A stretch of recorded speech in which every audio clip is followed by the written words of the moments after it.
Nous sommes là parce qu'on vient de fêter dans cette maison de l'UNESCO les 30 ans du GIEC, dans la salle juste à côté. Les gens qui rentrent en même temps que nous, ce sont les gens du GIEC venus de toute la planète. Et ça fait 30 ans que le GIEC nous alerte sur la gravité de ce qui se passe. Ça fait 30 ans que le GIEC, rapport après rapport, nous dit que la planète s'abîme et qu'il y a un moment où il sera trop tard. Et depuis le début, le GIEC dit qu'en gros, c'est en 2020, à peu près en 2020, qu'il faut avoir réussi à inverser la courbe des émissions de gaz à effet de serre et que sinon après, il sera sans doute trop tard. Quand le GIEC disait ça il y a 30 ans ou 25 ans, on avait encore du temps, mais 2020, c'est très bientôt. Et si nous sommes ici aujourd'hui, et puis tous ceux qui nous suivent par les réseaux sociaux, c'est que nous voulons tout faire pour qu'il ne soit pas trop tard, nous voulons tout faire pour gagner la bataille. La deuxième raison, et nous sommes très heureux que Mme Azoulay nous accueille dans cette maison de l'UNESCO, c'est que l'UNESCO, c'est l'Organisation des Nations Unies pour la science et la culture et l'éducation. Et si on veut rattraper le retard, c'est bien une bataille culturelle que nous avons à mener. Quand certains, y compris au plus haut niveau aux États-Unis, continuent à dire que le réchauffement climatique, ça n'est pas sûr, quand certains disent que c'est peut-être pas grave, qu'on peut attendre, qu'il y a d'autres problèmes, il y a une bataille culturelle, il y a une bataille faire connaître ce que disent les scientifiques, une bataille d'éducation, et c'est pour ça que nous sommes vraiment très heureux d'être accueillis dans cette maison. Je laisse la place à la directrice générale, notre ancienne ministre de la Culture, et qui vient d'être élue directrice générale de l'UNESCO, Madame Azoulay. Merci.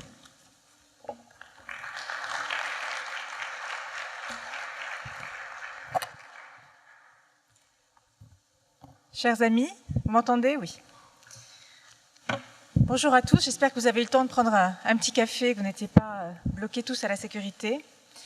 Je voulais vous souhaiter la bienvenue dans cette maison de l'UNESCO. Et comme cela vient d'être dit, ce n'est pas un hasard, je crois, que c'est ici que vous vous retrouviez, comme ce n'est pas un hasard que le GIEC fête ses 30 ans à l'UNESCO. Je voudrais d'abord dire ma gratitude au GIEC qui nous alerte effectivement depuis toutes ces années, qui fait des rapports qui apportent des éléments incontestables et pourtant parfois contestés, qui alerte l'opinion publique de façon claire et qui oblige les politiques à se positionner. Et je crois que ce que vous souhaitez faire, le sens de votre appel aujourd'hui, c'est aussi un message pour les politiques européens pour se positionner sur la question. Alors pourquoi ce n'est pas un hasard que ce soit à l'UNESCO que l'anniversaire du GIEC a été fêté et que vous vous retrouviez ce matin aussi dans cette organisation des Nations Unies?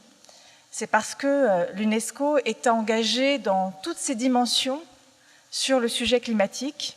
D'abord, bien sûr, à travers la science, les sciences exactes et naturelles, avec des programmes qui ont été, je crois, extrêmement novateurs quand ils ont été lancés et qui sont toujours extrêmement présents dans la maison, des programmes sur la gestion de l'eau, des programmes sur les océans, les programmes qui concernent la relation entre l'homme et son environnement.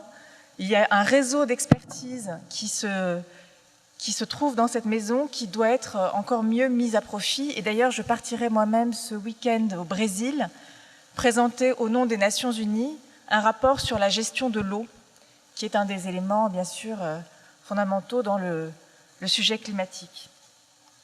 C'est aussi l'UNESCO, la maison des sciences sociales. Et à travers les sciences sociales, il y a un travail qui a été fait extrêmement important également sur la question éthique du changement climatique, les questions éthiques posées par le changement climatique que vous connaissez bien et qui ont amené les États membres de l'UNESCO à adopter en novembre dernier une déclaration sur l'impact éthique du changement climatique. L'UNESCO, c'est aussi l'éducation. Et l'éducation, c'est pour moi ce qui va permettre la transformation la plus durable des comportements.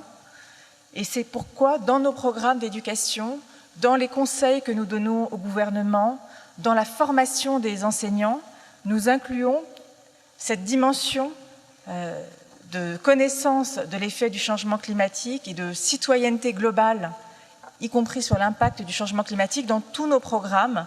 Et c'est une dimension qui est entrée relativement récemment dans notre activité et que nous développons et qui me semble aussi fondamentale dans le changement des comportements. Enfin, l'UNESCO, et pour ça vous le savez, protège des lieux, les sites du patrimoine mondial, protège aussi des espaces avec les biosphères, les réserves de biosphère, les géoparcs et donc bien sûr les sites du patrimoine mondial. Et en protégeant ces espaces, elle protège aussi la biodiversité et contribue également à lutter contre les effets du changement climatique. Donc vous voyez que l'UNESCO prend toute sa part à l'enjeu qui vous réunit aujourd'hui. Nous avons besoin d'une mobilisation, y compris donc scientifique, éducative, culturelle, mais aussi financière. Et je crois que le diagnostic a été posé clairement au One Planet Summit en décembre dernier, en France également. Il est temps d'avoir ces moyens financiers. Si nous avons les connaissances scientifiques, les principes éthiques, les générations futures à travers l'éducation, tout cela pousse à la mobilisation financière également de la communauté internationale. Donc merci pour cette mobilisation que vous organisez. Merci de le faire ici aujourd'hui à l'UNESCO et je vous souhaite de très fructueux travaux aujourd'hui.